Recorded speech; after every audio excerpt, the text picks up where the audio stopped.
382 years.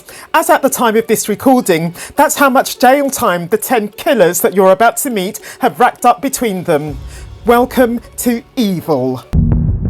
On the night of the 9th of July 1991, 18-year-old Julie Dart from Leeds, West Yorkshire, gets into the car of a man with whom she's just agreed to have sex in exchange for a fee and has him drive her somewhere where they can perform the said transaction.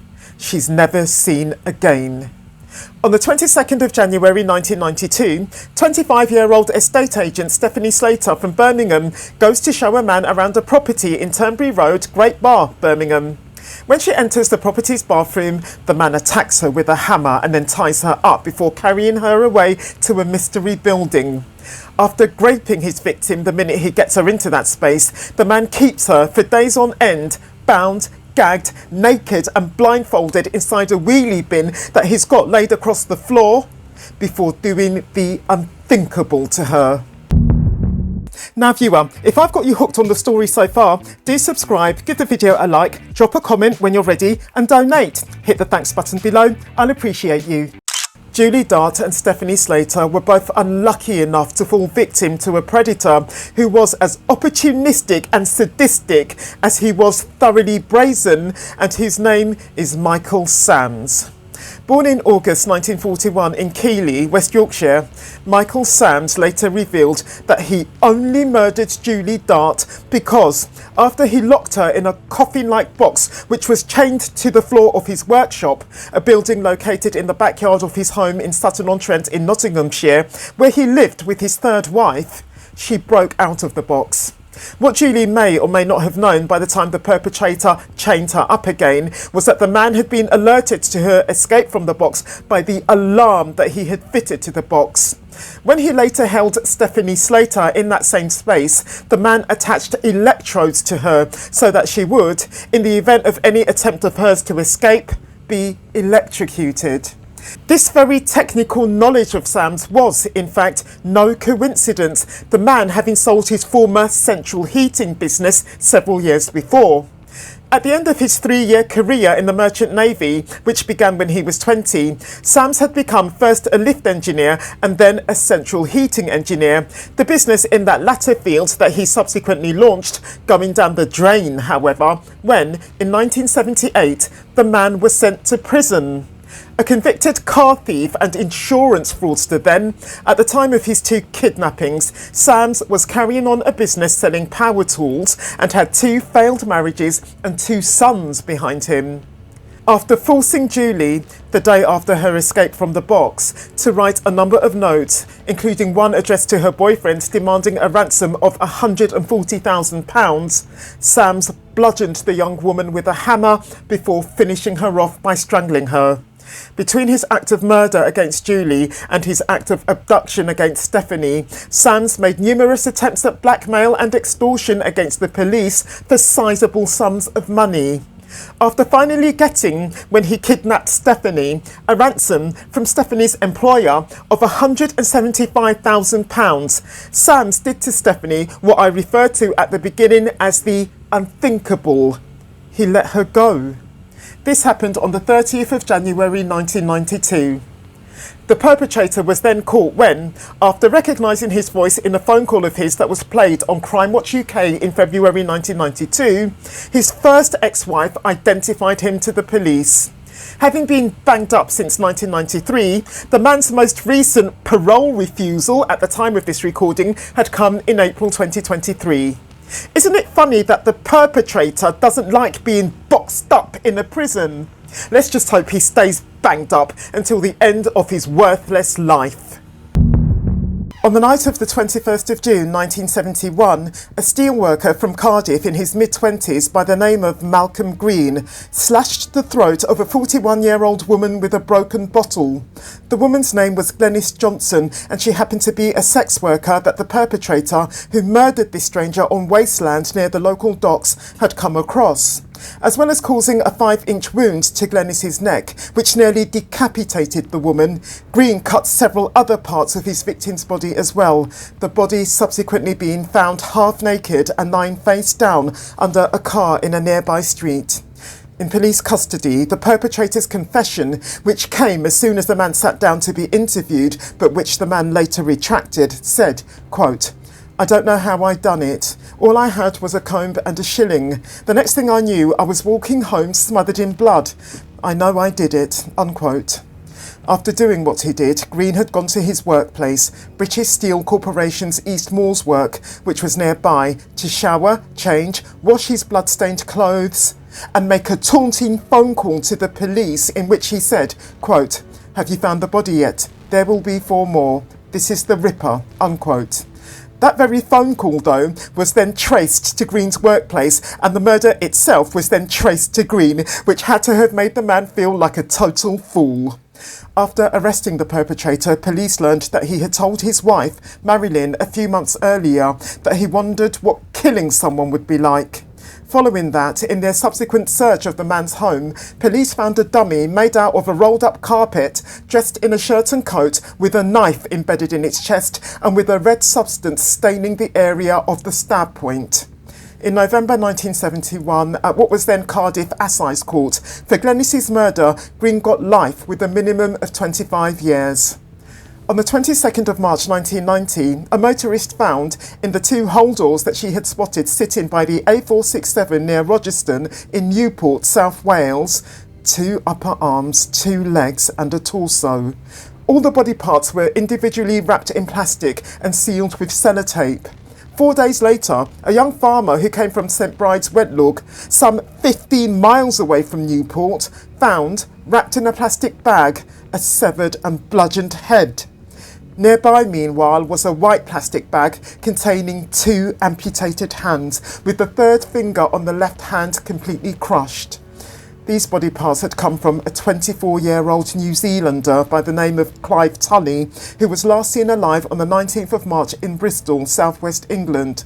On that day, Clive, who was broke at this point, had asked a friend of his to put him up for the night.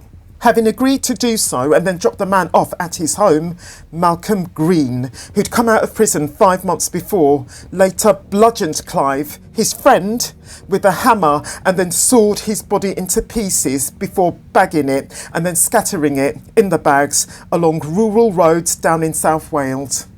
It's hard to see where, between having been born in 1946, ending up as one of 12, losing one of his brothers to a horrific train accident in 1965, getting married at 21 and working as a crane driver at a steelworks, Green developed his evident bloodlust.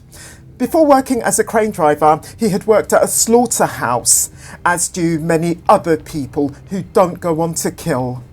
At the end of his 1991 trial for what was dubbed the body in the bag murder, Green got another 25-year sentence. As at the time of this recording, however, the perpetrator was still locked up because Kenneth Baker, the Home Secretary at the time of the man's sentencing, promptly upgraded the perpetrator's sentence to a whole life term. And I, for one, am fucking glad.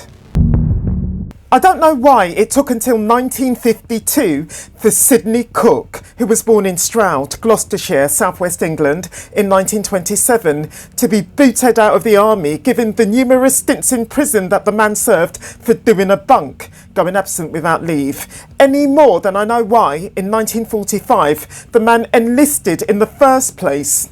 Working in the early 60s as an itinerant fairground worker, in 1961 the perpetrator got a poxy 20 quid fine for essaying a boy in a cinema.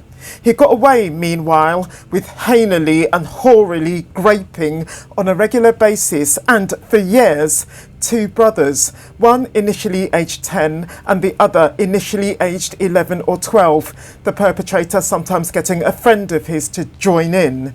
I don't know the identity of that fucker, but the members of what would become one of the most notorious PDF file gangs of the 20th century, spearheaded of course by Cooke, were Leslie Bailey, Robert Oliver and Lenny Smith. Oliver and Smith having been sex workers before they met Cooke, Bailey and Smith having committed revolting SHX crimes again before they met Cooke. travelling the country and either kidnapping very young male individuals or using very, very young male SEX workers who they would then drug and gang rape were acts that the four animals perpetrated from the late 70s to the early 80s. Their 1984 murder of 7-year-old Mark Tildesley in Wokingham, Berkshire, wasn't necessarily the gang's first murder. It's never been established either when their first murder came or how many murders they committed. Having been lured away from the local fair by Cooke and then taken to Cooke's caravan and drugged, 7-year-old Mark was then raped by Cooke, Smith, Bailey and a fourth man. Once he was dead, however the men killed him, Cooke got rid of his body. In September 1985, the 4 gang members were joined by 3 or 4 other men in a dump of a flat in Hackney, East London, for the abduction, drugging and gang rape of 6-year-old Barry Lewis from Woolworth, South London. The discovery of the body of 14-year-old Jason Swift, who, in November 1985, was drugged, gang raped and murdered at the said Hackney address by the usual 4 plus at least 2 other men, put police on the scent of men which included Bailey, Oliver and Smith, who'd been working as babysitters in the area of Hackney. Following years of investigation work by the police, in 1989, Cooke got 19 years, while Bailey and Oliver both got 15 years. Their respective convictions, though, were for Jason's manslaughter, meaning that the jury believed that the 3 had killed their victim by accident. Smith, meanwhile, had long since had the charges against him relating to Jason dropped. As at the time of this recording, Oliver is a free man. Meanwhile, having done 7 years in prison from 1992 to 1999 for offences against a 6-year-old boy that he had been babysitting, in 2006, Smith died of AIDS. Scared for his safety, the sick savage had chosen to spend all the rest of his life after his release in a secure housing block right next to Nottingham Prison for his own protection and had, as such, only ever stepped outside of the place twice. Bailey was murdered in prison in 1993, a year after his conviction for the manslaughter and rape of Mark Tildesley. As for Cooke, in prison, he rapidly took to boasting about his evil acts, claiming to have raped and murdered as many as 20 very, very young people.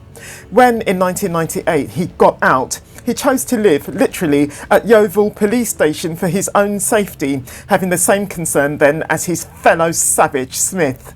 This arrangement only had to last 9 months though, since after police got statements from the 2 brothers that Cooke had systematically raped decades before over a period of 4 to 5 years, in 1999 the perpetrator was locked up again and has been so ever since.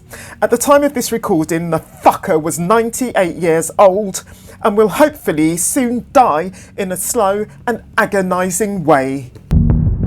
In late August 1988, Anthony Arkwright, who was born in 1967 and comes from Wath-upon-Dearne, South Yorkshire, murdered in the space of 56 hours at least 3 innocent individuals, one of which being none other than his own grandfather. One of 5 siblings, all of whom having had their mother walk out on them at an early age, Arkwright was subject, for much of his life, to rumours that his own existence had sprung from an act of sexual intercourse between his mother and her male progenitor. Growing up mostly in care and flunking at school, Arkwright first did 30 months in a Borstal, the old youth custody institution, for burglary and disorder, followed by a 6-month jail term for offences that I couldn't trace. While he was inside, the youth spent his time reading up on serial killers, relating to his fellow inmates that he would one day be as famous as Jack the Ripper. On getting out, Arkwright got a job at a scrap merchant's in Mexborough, South Yorkshire, only to be sacked on the 26th of August 1988 for forever bunking off. The young man responded to this event first by going round to his grandfather's house in Adwick Road, Mexborough, stabbing the man, 68-year-old Stanislav Podojkas, in the neck and then taking hold of a 6-kilogram lamp hammer and crushing the man's skull with it. Assuming that he only murdered his granddad because he thought the man was his dad as well, he killed the man for nothing. His granddad was nothing more to him, relationship-wise, than his granddad. It has never been proven that Arkwright murdered his granddad's 73-year-old housekeeper, Elsa Chronodite, while subsequently stealing the dead man's £3,000 savings. This allegation, however, sits on the perpetrator's criminal file as a matter of record.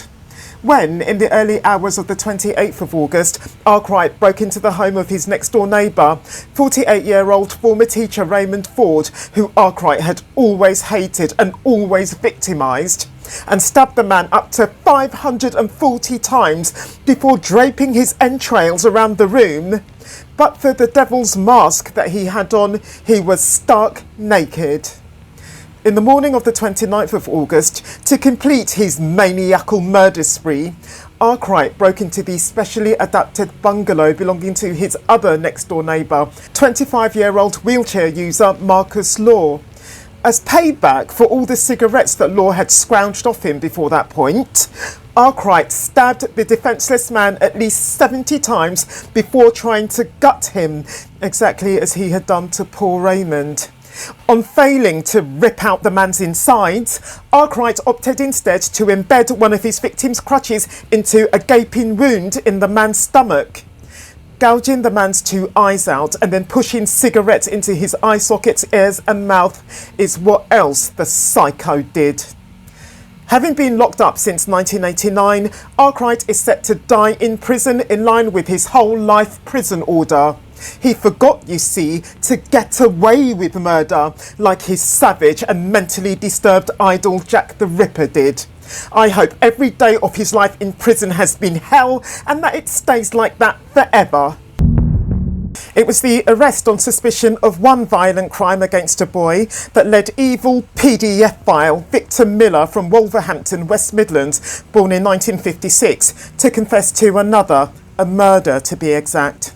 The special school that Miller attended in the 60s, Bodenham Manors School, a centre for boys with severe emotional disturbances, was near the Malvern Hills, an area of countryside spread between Worcestershire and Herefordshire. Of the 29 sexual attacks on boys and young men that Miller is thought to have committed over a 15-year period, the one that he committed on a 16-year-old boy in a park down in Brighton is what led to the term of imprisonment that the SHX offender served from 1979 to 1983. After lying low and abstaining from offending for the next 5 years, in January 1988, the predator had his attempt to kidnap a newspaper boy in Hagley thwarted when his would-be victim managed to run away and hide.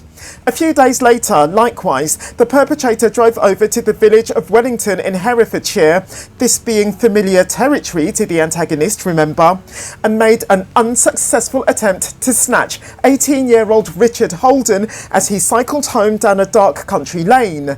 A strong 6-foot slaughterman, Richard gave his stocky, knife-wielding assailant a powerful kick in the groin before legging it. On the 17th of January 1988, less than 2 days after the perpetrator's attempted kidnap of Richard Holden, 14-year-old Stuart Goff from Hagley, Worcestershire, went on the first of his 2 early morning rounds of newspaper deliveries, which included a total of 14 houses within a few hundred yards of the newsagent's shop. The police were called sometime later that morning when Stuart failed to return to collect the papers for his second round.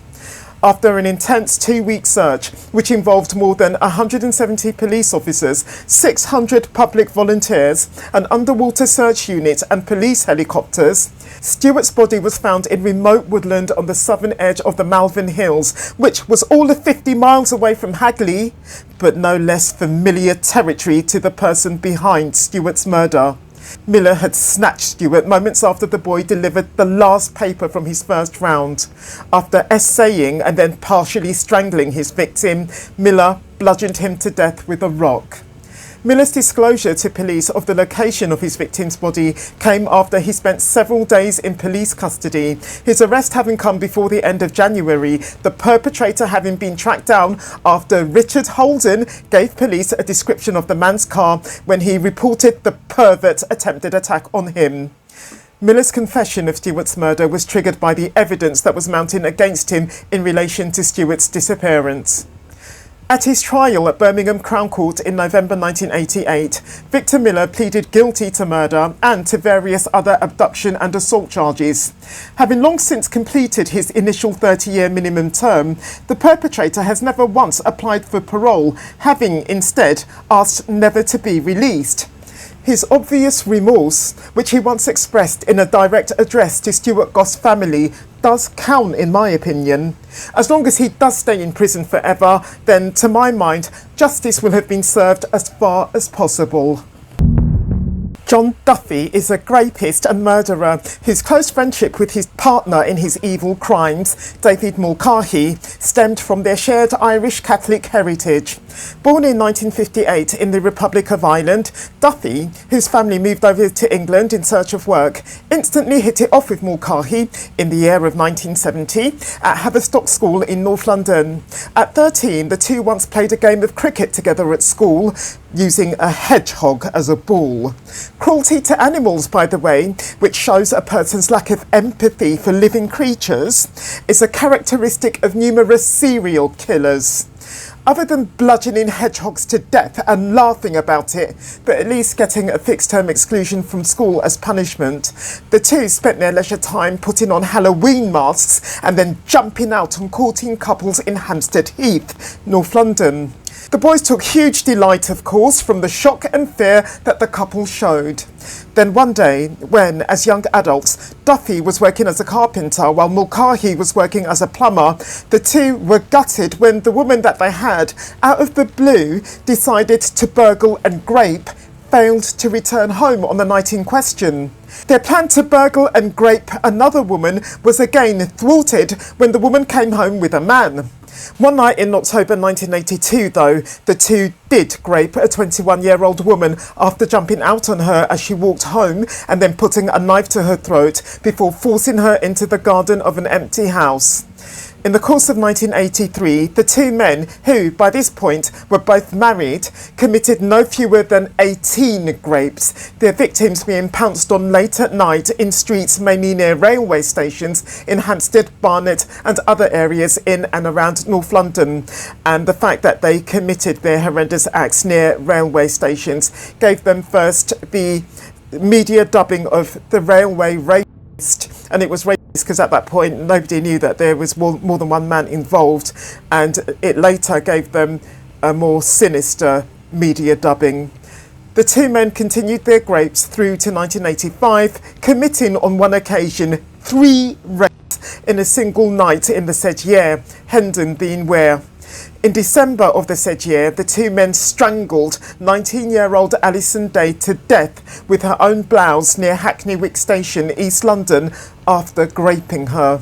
In April 1986, they did the same to 15-year-old Maria Tamboza, sorry if I mispronounced her name, in West Horsley, down in Surrey, southeast England. The following month, they kidnapped 29-year-old Anne Locke after she got off a train at Brookman's Park railway station in Hertfordshire and then graped her before murdering her. Duffy later offered a simple explanation for the two men's escalation to the offence of murder. Grape alone had stopped satisfying them. When, on the 26th of November 1986, Duffy was arrested while following a woman in a secluded park, the perpetrator having taken to committing grape alone on some occasions, you see, his 3 murders, along with some of his grapes, rapidly unravelled. What he kept secret for years, however, even after the 30-year prison term that he got in early 1988 was later upgraded to a whole life order, was the identity of his accomplice. And I should tell you that by this point, the railway rapist had long since undergone a name change in the media to the railway murderer. And of course, at the point when Duffy revealed the identity of his accomplice, no doubt the media then went on to say the railway murderers. Mulcahy, though, a father of 5, has been locked up since 2001 and isn't expected to get out even when he's done his 30-year minimum term. His former partner in grape and murder, you understand, having grassed him up in 1997. Being locked up forever is too good for this pair of sick and twisted fuckers. It It is, of course, less the bigamy of mother of three Maria Pearson, who was born in Hartlepool, North East England on the 12th of March 1956, and who, as at the time of this recording, is the UK's longest serving woman prisoner, and more the act of murder that the woman perpetrated on an innocent 23-year-old woman in 1986 that makes this evil antagonist just that, an evil antagonist. On the 16th of October 2024, a woman in her 50s or 60s called Lynn, who comes from up north, received a letter from the parole board informing her that Pearson had applied for parole for the 10th time and that it was being considered. The woman, Lynn, is the sister of a former Building Society employee called Janet Newton, who, on Saturday the 18th of October 1986, left her home to go round her new boyfriend. The guy, Malcolm Pearson, only lived a 5-minute walk away and must, as such, have soon started wondering what was keeping his girlfriend, who, in fact, ended up not turning up at all. When twice married Maria Pearson got married for a third time, by which point she was a mother of two, she forgot to get divorced first. No more than a month after her third wedding, the woman having given birth in that brief period to her third baby, she and her man split up. Coming to be described later as, quote, stormy and violent, unquote, their marriage had been complete shit. The specific shit that broke the couple up having been hubby number three's discovery that he wasn't hubby number three at all, since his wife was still married to another man.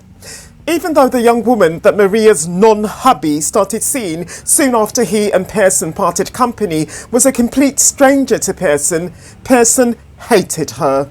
She stalked the woman, whose name was Janet Newton, and who, at 23, worked in a building society, through the streets, shouting abuse at her.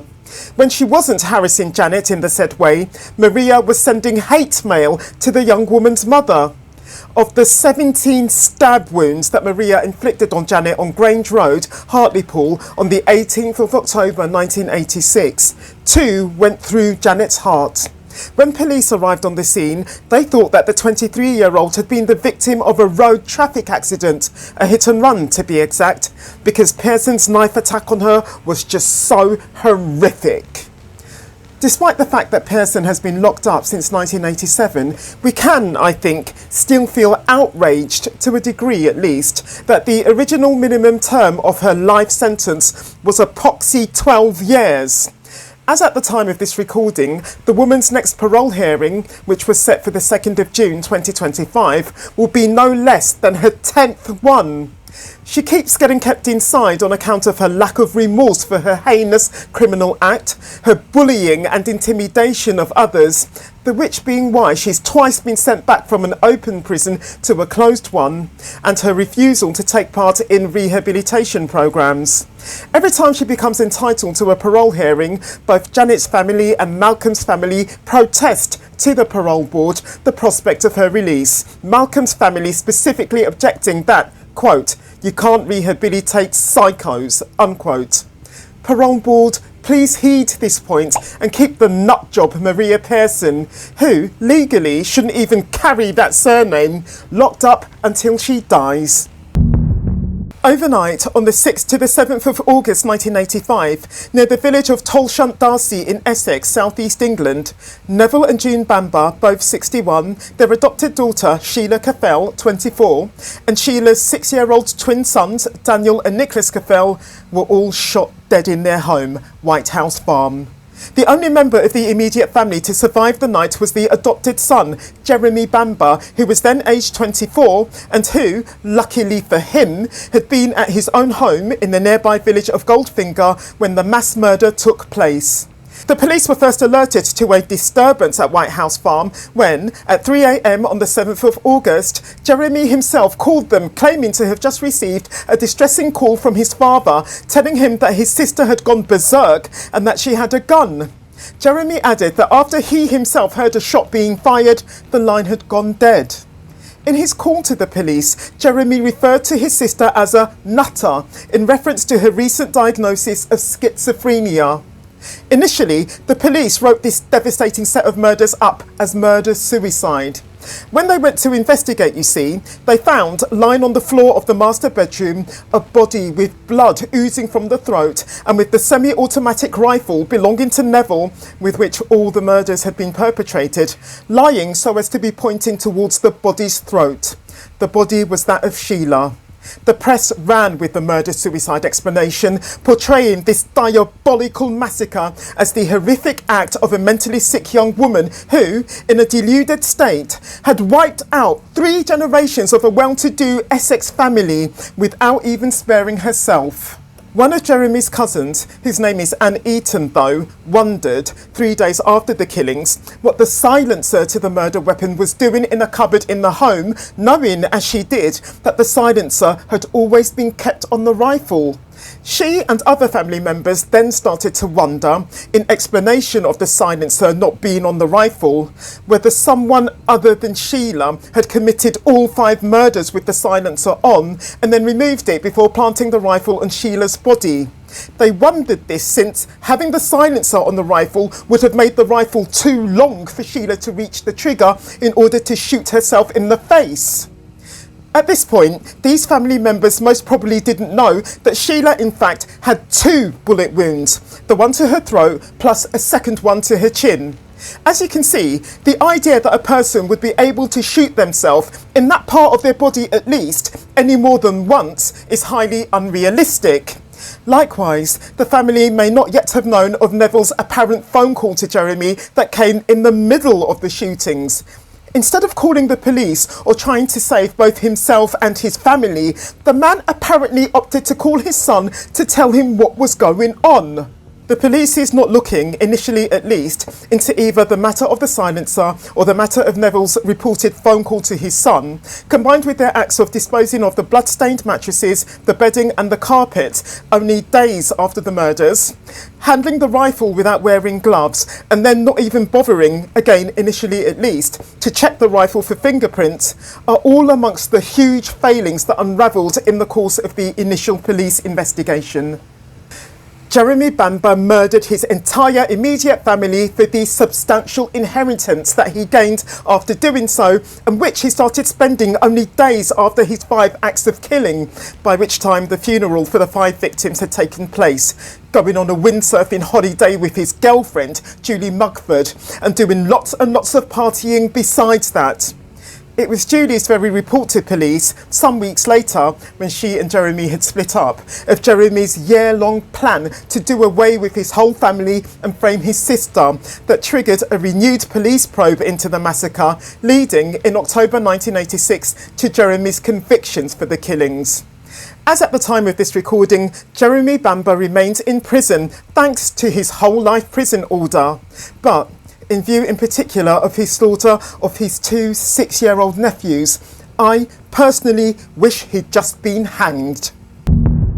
For committing 3 murders plus several rapes of a young woman in a single sitting, Arthur Hutchinson, who was born in Hartlepool in February 1941, has been locked up since 1983. One of 6 children, having stabbed one of his sisters at the age of 7 and then being brought before a juvenile court at 11 on a charge of indecent assault, Hutchinson then spent much of his teens committing petty theft and having sex with underage girls. His other hobbies included walking round with a 5-foot stick and threatening people that he would kill them with but a single blow from it. During his 3-year marriage to his neighbour, Margaret Dover, the perpetrator having got married at 18, he openly slept around, and then, during his second marriage, which came in 1969, he did exactly the same. Between his 2 marriages, the man spent some time in prison for having sex with underage girls. From 1971 until no later than 1983, Hutchinson was in and out of prison, his offences including SA, firearms offences, and the attempted murder of his half-brother, Dino. On the morning of the 28th of September 1983, after being arrested on suspicion of theft, burglary and rape, Hutchinson arrived at Selby Police Station in Yorkshire. After tricking police officers into removing his handcuffs so that he could go to the toilet, he made a dastardly escape by jumping through a closed window. Landing on a barbed wire fence as he did only added to the injuries that he sustained from the window's broken glass. And when, on the 22nd of October 1983, he sighted in the garden of a home in Dore, South Yorkshire, a large marquee, he still had a serious injury to one of his knees in particular. The marquee was where 59-year-old Basil Leitner, his 55-year-old wife Avril, their 28-year-old son Richard and their 18-year-old daughter Nicola had, earlier that day, held the wedding party of the couple's other daughter, Suzanne. After entering the marquee in search of food, Hutchinson broke into Richard's bedroom and stabbed him to death. When the perpetrator was confronted by Richard's father, Basil, at the top of the stairs, he stabbed him as well, the man ending up at the bottom of the stairs after falling backwards. He then stabbed Richard's mother, Avril, to death in the downstairs bedroom before going back upstairs and raping Nicola at knife point, first in her room, then out in the marquee, and then back in her room. To get Nicola from her room to the marquee and back again, the perpetrator had walked her past the dead bodies of her mother, father and brother. After being caught on the 5th of November 1983, shockingly, the perpetrator was only sentenced at the conclusion of his trial in September 1984 to 18 years.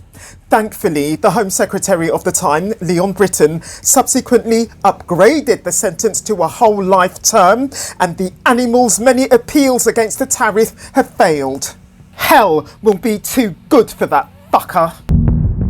Of the 4 murders that Robert Maudsley, who was born in June 1953 in Liverpool, northwest England, committed between 1974 and 1978, 3 were committed while the man was in criminal custody.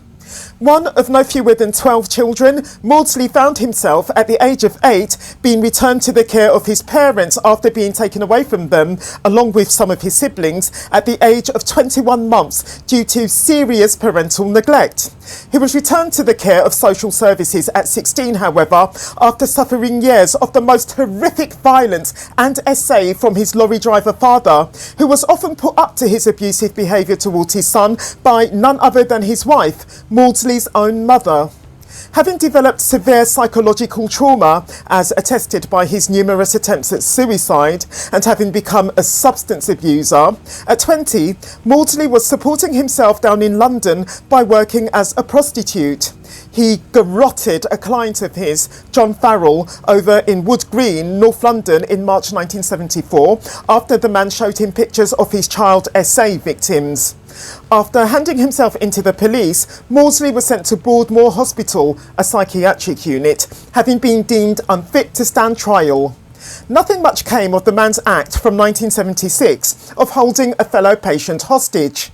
However, after murdering, alongside fellow patient David Cheeseman, a convicted child SE hex offender David Francis, who was also being held in the unit, unlike before, Maudsley was put on trial and then, after his conviction, sent to Wakefield Maximum Security Prison in West Yorkshire.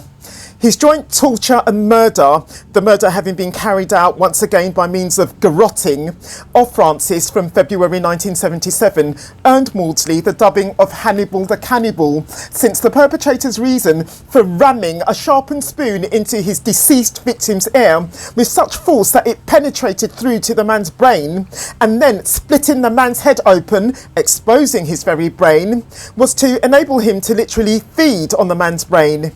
Even though the perpetrator was proven ultimately not to have cannibalised his victim in any way, his media dubbing stuck. Maudsley's act of murder against fellow inmate William Roberts from the 29th of July 1978 made the man a murderer of 3 child SE hex offenders.